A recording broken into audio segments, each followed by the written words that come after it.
estábamos hablando sobre los misquitos, ¿no? Es un grupo étnico interesantísimo durante toda la época de la colonia, el dominio que ejercía en la costa atlántica y sus incursiones a través de, por Matina, que eran tremendos, ¿no? Que fue el y había resultado, un rey misquito que era reconocido por la Gran Bretaña, ¿no? Claro, Es interesante. Es más, todavía están en vigor si lo que... Hasta la época de Somoza, en Nicaragua, la región atlántica de Nicaragua, la Mosquitia, ¿verdad?, era una región separada. ¿Sí? No había una carretera entre Managua y la costa. Y no hay puerto. No había nada. No, ni hay todavía. Hablaban inglés. Sí, claro. Y Somoza viajaba ahí en helicóptero, en avioneta, no sé en qué, y echaba discursos en inglés, ni siquiera en español. Cuando triunfó la revolución sandinista, ellos empezaron a hacer las carreteras hacia la costa, integrar esa zona. ¿Vos supiste cómo fue la historia de Somoza, cómo llegó al poder y todo eso? Matando a Sandino, entre otras cosas. No, pero eso ya estaba en el poder. No.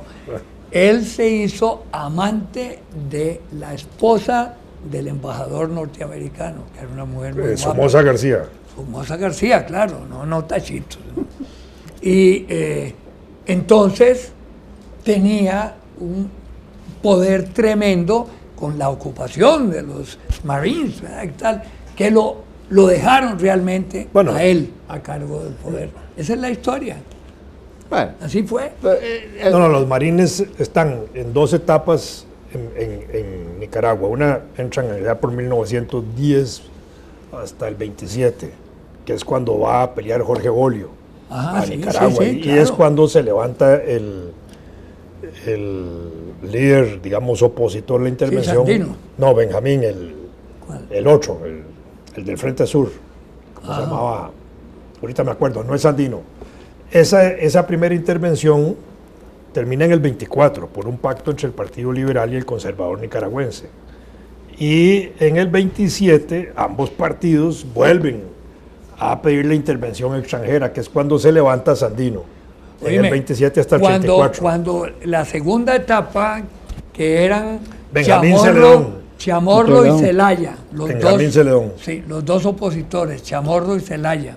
Y entonces le pidieron a don Ricardo Jiménez que él manifestara quién tenía más derecho. Y don Ricardo, como una de esas ricardadas, dijo que el problema era que Chamorro tenía más derecho y menos territorio, que Zelaya tenía más territorio y menos derecho, que así que ninguno de los dos puede territorio y derecho. Pero entonces, el asunto del amante de Somoza, ¿qué tenía que ver? ¿Perdón? ¿Qué tenía que ver el amante de Somoza? Es que cuando Somoza asume como presidente, fue impuesto por los grupos americanos. Para eso me refiero. Por eso terminan matando a Sandino y por eso. Por eso. Por cierto, en esa revolución de Sandino, es la primera vez que se usa en América Latina la aviación como un elemento de guerra antiguerrillero, que en ese mismo periodo lo estaba usando Italia contra el líder Mukhtar de Libia, que después lo ahorcan, pero usan la aviación ya como un elemento de guerra antiguerrillero en América y en Italia simultáneamente en el mismo periodo. Pero así es como arranca Somoza. Sí, pues claro. Pero era una época de dictadura. Somoza en Nicaragua, Maximiliano Hernández Martínez en El Salvador. Jorge Ubico en Guatemala, Tiburcio Carías en Honduras. Y todos fueron dictaduras de 12, 14 años. Y República Dominicana. Y por el Caribe. Y estaba el Caribe. Sí, lleno. Haití. República Dominicana, Trujillo. Y que en Cuba, Machado. Sí, no, fue una época de puras dictaduras. ¿Cómo nos salvamos nosotros?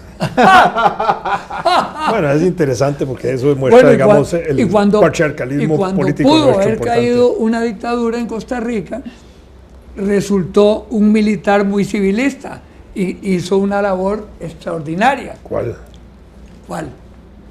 ¿Cuál militar tuvimos? El gobierno militar solo Tinoco. ¿Tinoco? ¿De eso estoy hablando? Civilista. Pero es muy civilista en su forma de ser y en todo. Bueno, sí, no era un característico chafarote de los que tenían. Pero es que no le dimos oportunidad de que gobernara. Sí, como que no tuvo oportunidad de sacar las uñas. En el huevo. No, perdón, no estaba hablando de. Vamos a ver, Tinoco gobierna 2 años. Perdón, Tinoco, ese es un. Gobierna, mamarracho. Perdón, del 17 al 19. Yo estaba hablando de. No, yo no sé dónde dijiste Tinoco, se me confundió. Porque si me decís militar, ¿quién era? Yo no recuerdo. Además, Marshall, Frank Marshall. No, señor. Tenemos un militar que inclusive decían que era igualito al rey de España de entonces y hacía pero eso es anterior. ¿Cómo? Eso no es siglo XX. ¿Cómo? No, está hablando de Guardia. Sí, pero eso es... Tomás Guardia. A eso me refiero. No, es que estaba pensando... Mis respetos para General Guardia. En el siglo XX. Extraordinario. Y combatió a la par de Cañas contra los filibusteros. Sí, señor. El fusilamiento de Cañas, si demora, influye en él. Sí. Para inaplicar la pena de muerte en el año 78.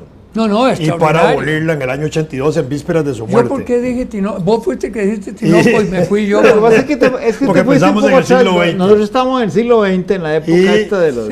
Y Guardia, hay algo importante en esa civilidad, eso sí es cierto, porque todo el gabinete de Guardia, siendo él un general militar de división, fue civil. Entre ellos grandes civiles como Castro Madrid.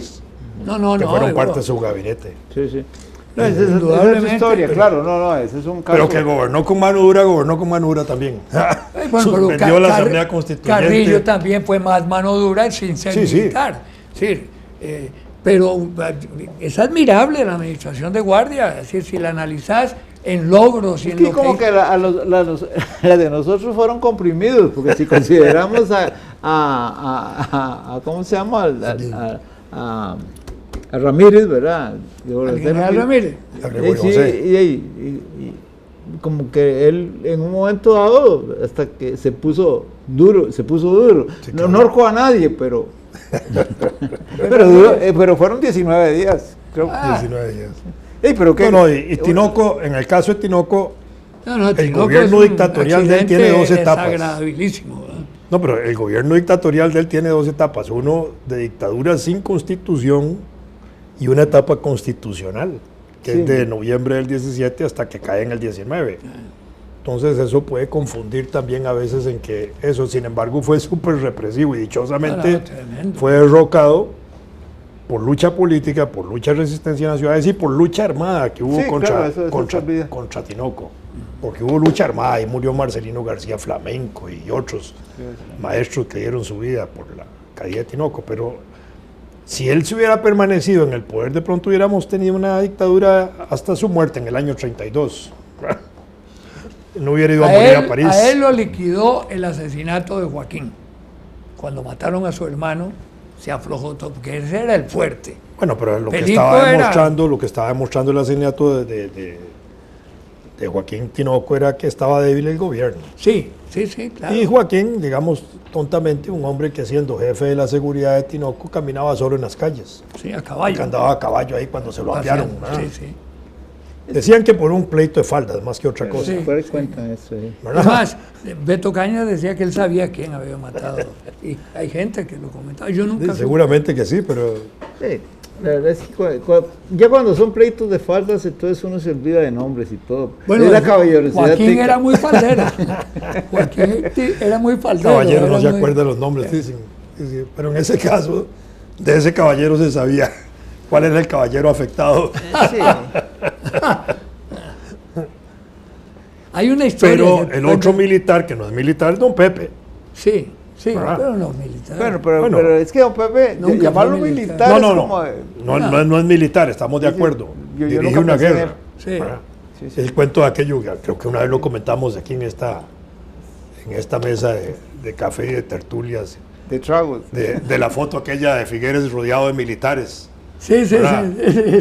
Que en Guatemala está rodeado de todos los militares de Centroamérica, presidentes, y él de civil, un trajecillo ahí de corbata y todos con galones y todo, y entonces uno de ellos le dice a don Pepe: hey, don Pepe, usted no tiene aquí uniforme militar. Y dice: qué raro, yo soy el único aquí civil que ha ganado una guerra. Sí, ese cuento es famoso. Eso sale solo para los desfiles. Sí, esas cosas son tan Luis curiosas. Guillermo tal vez se hubiera puesto el uniforme.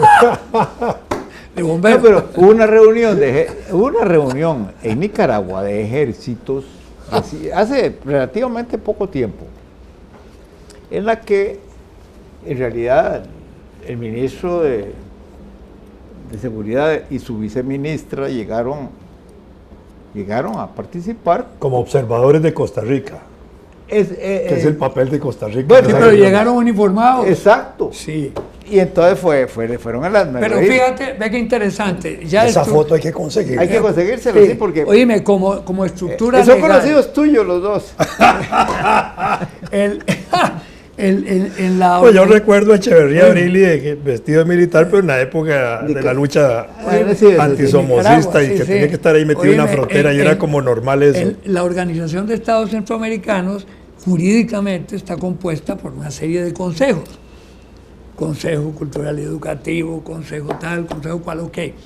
Y hay un Consejo de Defensa, del cual El Costa Consejo de Rica- Defensa Centroamericano, el CONDECA.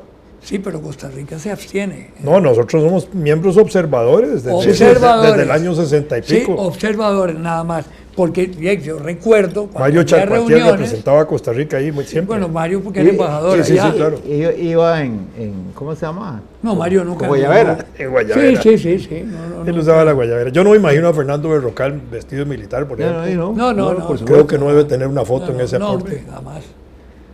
No, yo recuerdo Pero muy bien, Laura, porque creo a que mí me no, Laura tocaron no. las ¿Quién fue reuniones de los... que era viceministra de seguridad en los últimos? ¿Quién? De las últimas que fueron ministras de seguridad. La expresidenta. Laura. No. Claro, Laura. Claro, Laura fue ministra de seguridad. O Fue viceministra. vicepresidenta. No. Fue ministra. Claro, y usaba uniforme. Yo No, me acuerdo. Del Vecchio. No, me Claro, acuerdo de Yanina, cuando el terremoto de de Cinchona. Cinchona, lo primero que salió a buscar fue al sastre que le hiciera para irse vestida de militar. No, en serio. no sabía. Sí.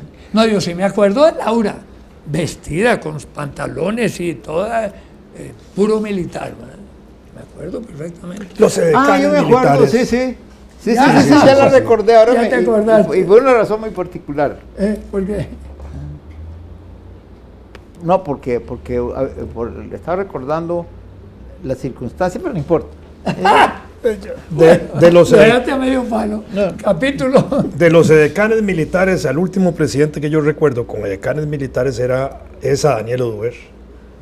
Ya Rodrigo Carazo no usó decanes militares, que eran los militares que acompañaban siempre al presidente. Sí. Y se ponían detrás de él siempre. Siempre. Incluso en las fotos Yo me aparecían acuerdo siempre. con el don Otilio, ya que fueron, era ahí Manolo los anularon. Manolo Ventura, Sergio Fernández, y no me acuerdo quién, y el gordo, aquel Pestegui. Esos eran los 13 decanes de don Otilio. Lo recuerdo como si fuera hoy. Y de don Pepe, cuando asumió, Fernando Ortuño, con vestido militar, él venía de la revolución. No. Esos son los últimas, digamos, imágenes que yo tengo de decanes, porque ya después Sí, no, ya no se usó. Carazo no lo hizo, Luis Alberto tampoco creo, y con Óscar en el primer gobierno, Rolando Ramírez Paniagua, que era ministro de Gobernación, eliminó los grados militares Cierto, eso. y uniformó más civilmente a la fuerza pública. Después vino Rafael Ángel y volvió a establecer los grados militares y se han permanecido ahí en la fórmula. Rafael Ángel Calderón Fournier inventó incluso una cosa que es inconstitucional, una condecoración, ¿te acuerdas? Sí. ¿Cuál? Sí, Costa Rica Él nunca tuvo condecoró condecoración.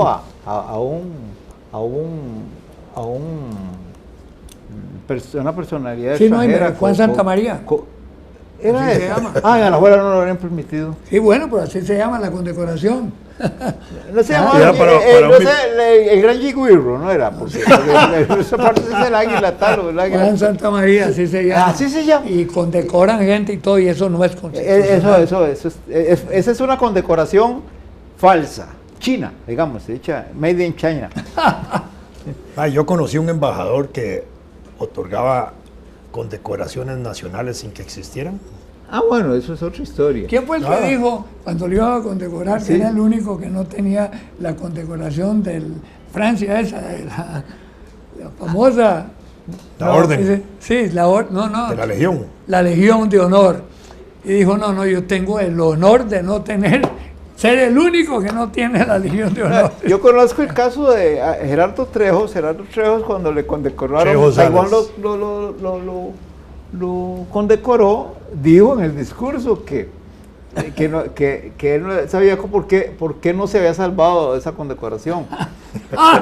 Y yo conozco el caso de un ex rector de la Universidad de Costa Rica que cuando le avisaron que le habían dado la Legión. La Legión o la orden. Sí, en Francia hay un mapamundi grandísimo en un lugar. Entonces el ministro de Educación desde arriba tira un balde lleno de medallas y según los que caen en cada país así se confieren. Entonces resulta que este siendo rector de la Universidad de Costa Rica, cuando el embajador lo llamó, Monsieur Fujano, le dijo, pero ¿cómo va a ser? No es posible, yo no he hecho nada para ganarme esa condecoración, y la rechazó. Sí, la rechazó. No, es un rector que yo quiero mucho, pero yo no sé si él quiere que yo lo cuente, pero así pasó. Y fue como, nada, no, yo no he hecho nada. Y claro, entonces ahora, creo que el único rector... Si a vos te lo hubieran ofrecido también decir lo mismo. Después de que vi eso, dije yo tampoco. A mí se me dijo, me dan una belga tal vez. Pero lo cierto es que... Belga que le digo. Entonces, belga, una condecoración. Una pregunta.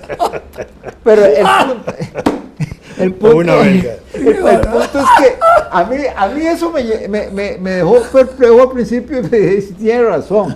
Porque esa condecoración francesa se la dan hasta el más vulgar dictatorzuelo de África. Sí, a todo el mundo. Y yo no sé para qué la reparten tanto, ¿verdad? Pero sí, los embajadores de Francia llevan un baúl con condecoraciones. Empezaron a repartir. Hay una industria. Nos va a reclamar el embajador de Francia. Nos va a reclamar. La verdad es que sí. Aceptamos la condecoración. Sí. Se la regalamos. No, eso de las condecoraciones tiene sus bemoles, porque repartírselas así unos a otros, como hacían en Europa los reyes y los... después de la guerra napoleónica, eso era una epidemia, ¿verdad? Bueno, casi caemos en algo parecido con la ciudadanía de honor.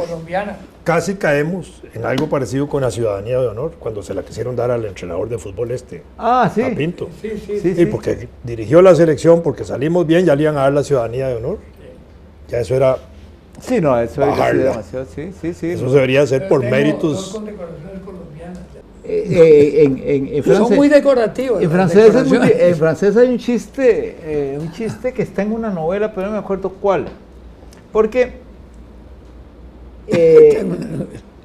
en francés normalmente se dice décoré, condecorado. Pero también se dice condecoré, funciona. No, pero usan más el decoré. Sí, por eso. Funciona también. Entonces, hay una novela en la que alguien, refiriéndose al personaje que ha recibido una decoración, dice que il est condecoré. Pero lo que pasa es que si usted une las dos palabras en francés, con y decoré, con quiere decir, como en español no se puede repetir en un micrófono. Sí, claro. Decoré. Pero también hay condecoraciones específicas que tienen que ver con actos en actos de guerra. Digamos, yo no hablaría nunca de una condecoración que se le han dado a un soldado que puso su vida, aunque fuera por una causa. En los Estados Unidos lo hacen con mucho cuidado. Bueno, sí, la Legión, ¿cómo se llama? Perdón. La Cruz de Honor. La Cruz. La que da el Congreso. Sí, esa es la de oro. Se llama... De hierro. No, la cruz de es hierro es alemana. No, sí, claro. No. Bueno, llama, sí, pero eso... Es que nosotros tuvimos un ciudadano costarricense que estuvo en la guerra, estuvo peleando y tenía la condecoración, no la de oro, sino la de plata, la Silver Star Medal. Silver Star Medal.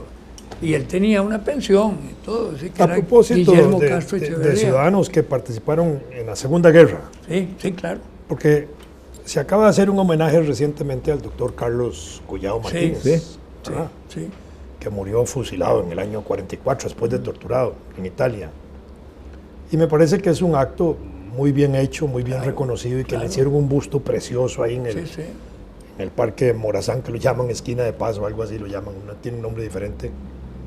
Pero yo creo que alrededor de este reconocimiento al doctor Collado debería hacerse como un esfuerzo nacional para sacar como en una gran placa a todos aquellos que heroicamente combatieron contra el fascismo y cayeron, de paso cayeron, deben haber habido otros, y que aunque no hubieran caído, fueron reconocidos combatientes antifascistas en ese periodo, que no son muchos. Guillermo Castro estuvo en el hospital en Estados Unidos casi 5 años. Él comenta que cuando él salió ya había convertido el hospital en su hábitat natural. Salió asustado cuando le combatió en el Pacífico o en Europa. Sí, perdón, no, en el Pacífico. No, le tocó lo más feo. Le tocó Okinawa, le tocó Iwo Jima, todo eso. Jodidísimo. Él tiene una historia muy bonita. Bueno, ya murió, pero para los que creen es muy interesante, para los que no creen por lo menos se quedan pensando. Me contaba, ¿no?, que en 2 o 3 oportunidades estaban en un puente y venía una columna japonesa y él no se había dado cuenta y vio, decía él, a un coronel que le dijo: tírate a la zanja. Y él se tiró a la zanja y pasó la columna japonesa y no lo... En otra oportunidad dice que estaban morteriando y de repente el mismo coronel dice, rarísimo, digo, agáchate, tírate allá. Y cayó el morterazo y hubo muertos. Y varias veces dice que era sorprendente cómo, bueno, a él lo hirieron, también tenía la medalla esa de... no sé cómo tiene también los que han sido heridos en Purple Heart, la Purple Heart. Y entonces fue a un hospital a los Estados Unidos y estuvo mucho tiempo ahí. Cuando vino a Costa Rica, dice, él tenía unas primas a las que quería mucho y las fue a visitar para saludarlas y lo recibieron, Memito y Memo, qué bien, que esto, que lo otro. Y dice que estaban en la sala y de repente dice, esa fotografía, ¿por qué está ahí? ¿Cómo por qué está ahí? Si ese es el coronel que lo vi, ese es tu abuelo, que murió en tal año. Y él lo contaba y se impresionaba, es decir, se le ponía la voz, que uno notaba que no era, es decir, es interesantísimo. Un ángel protector, para decirlo así. El abuelo protector, ¿verdad? Qué interesante, ¿verdad? A mí siempre me impresionó esa historia, porque la vez que me la contó por primera vez, y él en un libro que se llama Mi Norte es el Sur, la relata muy, muy someramente, ¿verdad? Es un libro interesante.